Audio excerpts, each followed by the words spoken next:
Hi అండి. Welcome to our channel రుచికరమైన విందు. ఈరోజు recipe bread halwa. Perfect taste and టెక్స్చర్తో ఇంట్లో ఉండే వాటితోనే సింపుల్గా మరియు టేస్టీగా ఎలా చేయాలో చూద్దామా? ముందుగా మీడియం సైజువి 8 బ్రెడ్ స్లైసెస్ తీసుకొని ఈ విధంగా 4 భాగాలుగా మొత్తం అన్నిటినీ కట్ చేసి పక్కన పెట్టుకోండి.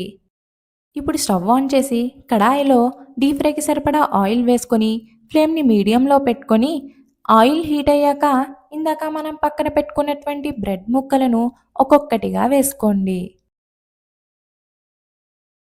ఇప్పుడు బ్రెడ్ ముక్కలను గరిటెతో రెండు వైపులా తిప్పుతూ గోల్డెన్ కలర్ వచ్చేంత వరకు వేయించుకోండి.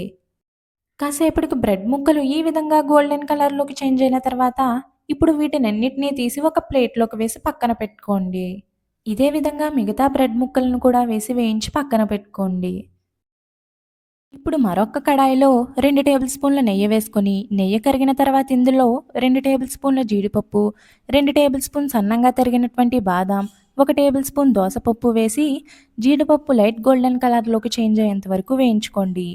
జీడిపప్పు ఈ విధంగా లైట్ గోల్డెన్ కలర్లోకి చేంజ్ అయిన తర్వాత ఇప్పుడు వీటినన్నిటినీ ఒక బౌల్లోకి వేసుకొని పక్కకు పెట్టుకోండి.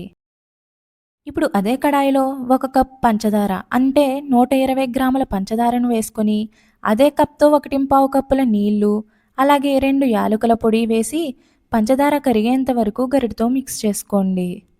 కాసేపటికి పంచదార ఈ విధంగా పూర్తిగా కరిగిన తర్వాత ఇప్పుడు ఇందులో చిటికెడు ఉప్పు వేసి బాగా మిక్స్ చేయండి.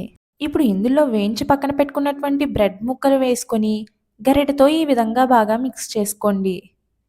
ఇప్పుడు ఇందులో ఏ కప్‌తో అయితే పంచదారను తీసుకున్నామో, అదే కప్‌తో అరకప్పు కాచి చల్లార్చిన పాలను కూడా వేసి బాగా మిక్స్ చేయండి.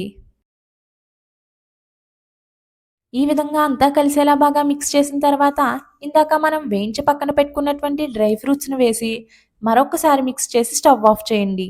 అంతేనండి. సింపుల్‌గా మరియు టేస్టీగా బ్రెడ్ హల్వా రెడీ.